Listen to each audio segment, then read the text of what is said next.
Hey everybody, Nate and Isaac from Website Closers, and we just had another smash and grab sell with our friend Scott. Scott, what's your name and what company did you sell with us? Yeah, my name is Scott Hutchison, and I just sold my company Strikeman. So Scott, you've had several ventures, and was this your first exit or have you had others? No, this is my third exit. First exit was a small transaction for a company called Meowingtons, which we sold cat products, but more importantly, we had this big cat blog that had I think we had around 1 million fans of the cat blog and we just push out content. So that was okay. And then I sold the Canadian weighted blanket business 3 years ago called Dream Hug. That was also a smallish transaction, and then followed up with Strikeman, selling Strikeman just on Monday. So this is the big boy, wasn't it? Yeah, absolutely. Like it was for sure the biggest transaction I've done. And the process of selling it was a lot more complicated, but we're at the finish line now, so it definitely feels worth it. Yeah. But the wire's in the bank, if I'm not mistaken. Is that right? Yeah, that's correct. How does it feel to get that size of a wire in your checking account?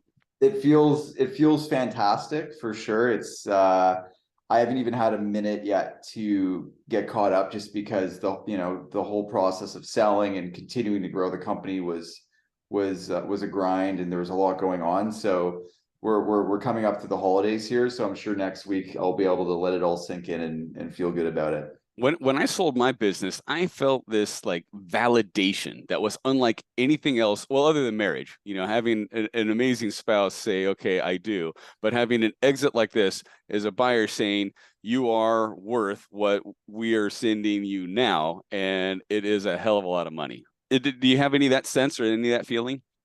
Yeah, there's a huge feeling of accomplishment, and to get this far and to get that, this amount of money. I think like the only way to get there is to get over these hurdles that are seemingly impossible. But once you get over those hurdles and you get to this point where someone sees all the value you've created and gives you a nice paycheck, there's an insane amount of validation. So yeah, I'm just feeling elated and like really happy about it for sure. So Scott, your company's based in Canada, and we sold to a buyer in the US. Was this your first time selling, completing an international transaction? Yeah, the first company was US to US, second one was Canada to Canada. So this was the first cross-border transaction. Okay. And we did some kind of interesting things with the structure to make that tax efficient for you. Can you talk about that a little bit and kind of how that worked out with the hybrid sale? Sure. So, I mean, I'm not an accountant, and I left most of the work up to the accountants to figure all this stuff out. But yeah, typically when you do a hybrid deal, people tell you that it's not an easy road, and there's a lot of complexity, and there's a lot of moving parts and things you need to get organized and all that. But I mean, my experience of this has been, just relying on the professionals and letting them do it. Other than, there is that extra time that goes into making it happen. But other than that, it was fairly smooth for sure. So one of the things that was kind of apparent to me is that there was like a lot of professionals, right? I think we had three law firms and at least 3 different CPA firms engaged in this transaction. And, the communication between them was always a challenge. So, from your perspective, how did we do as brokers kind of coordinating those people and kind of corralling all of the stakeholders that were involved in the process? Yeah, well, Isaac, you've been like you quarterback the entire process, and there was a ton of moments where it felt like there's this really deep gap, and you always found a way to fill it in. And you're very like financially savvy, and you're able to talk at the same level as the accountants and in some ways the lawyers.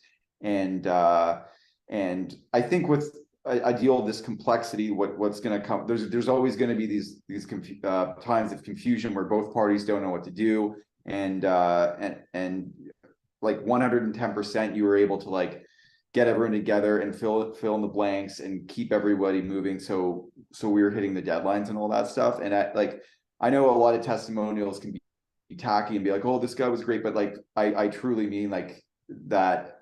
Working with you has been like, it's just been an awesome process. You're not phony or salesy. You tell things that you say things as they are, and there's no bullshit. And yeah, it's just been fantastic. So all the future deals that I do, hopefully, if there's more of them, will definitely be through you for sure. Awesome. Isaac, can we lift the veil on the number of buyers that we worked with, and kind of like let's talk through that situation? Yeah. Okay. So this is just my recent inbox for non-disclosure agreements that we had for Strikeman throughout this process. You can see we had 165 buyers under NDA.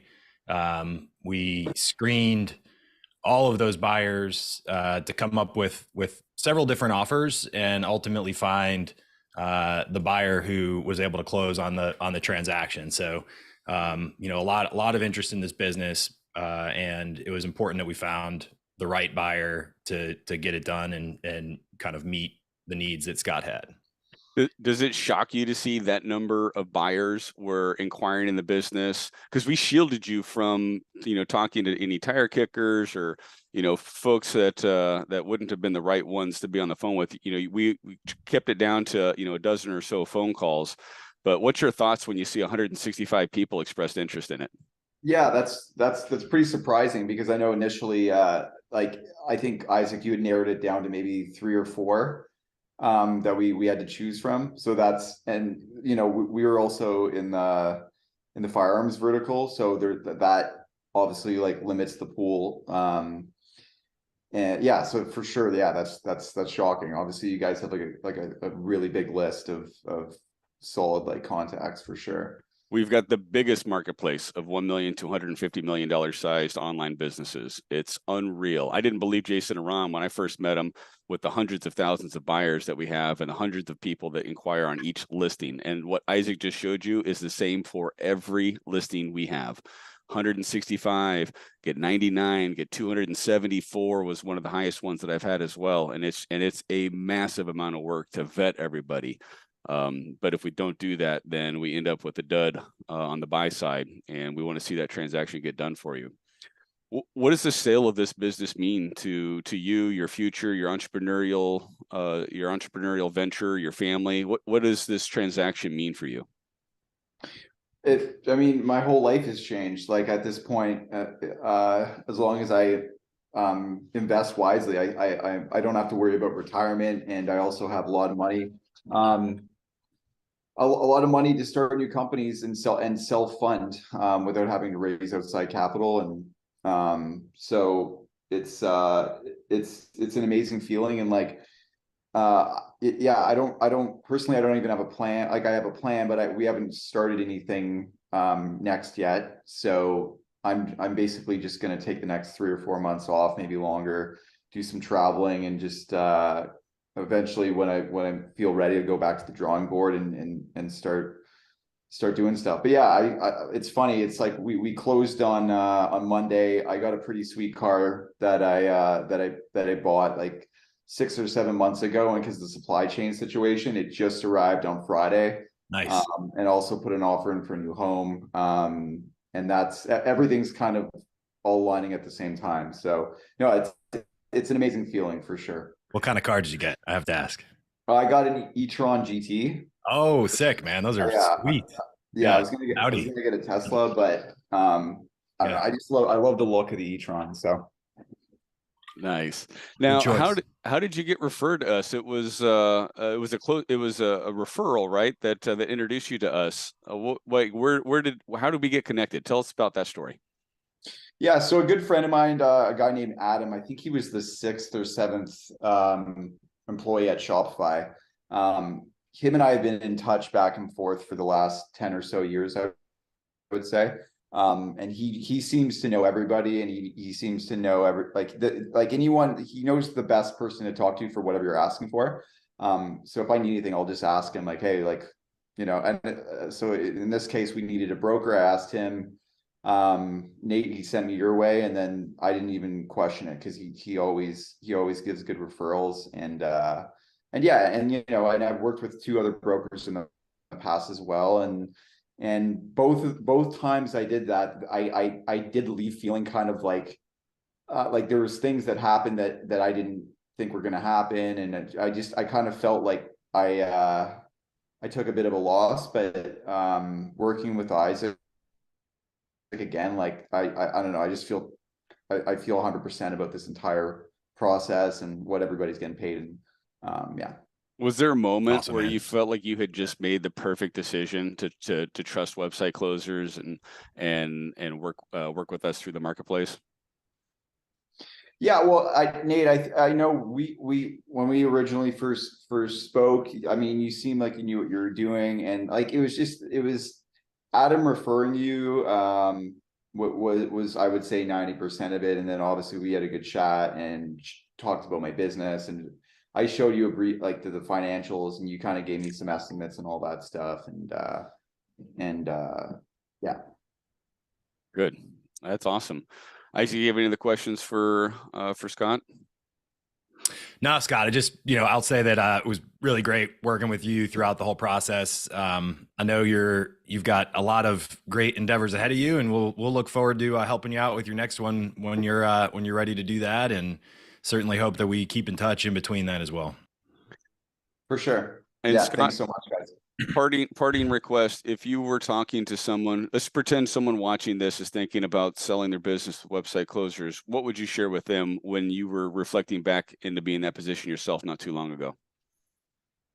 Well, I mean, my personality type, I don't overthink things. If something feels right in my gut, I go with it. So I would just say there's no harm in listing your business and seeing what you can get for it. And yeah, Nate and Isaac both, they're professionals. They're extremely knowledgeable, and they know what they're doing. So yeah, I would just go for it. Don't overthink it. Perfect. Thank you very much for your time, Scott. That's what we're looking for. Thanks, man.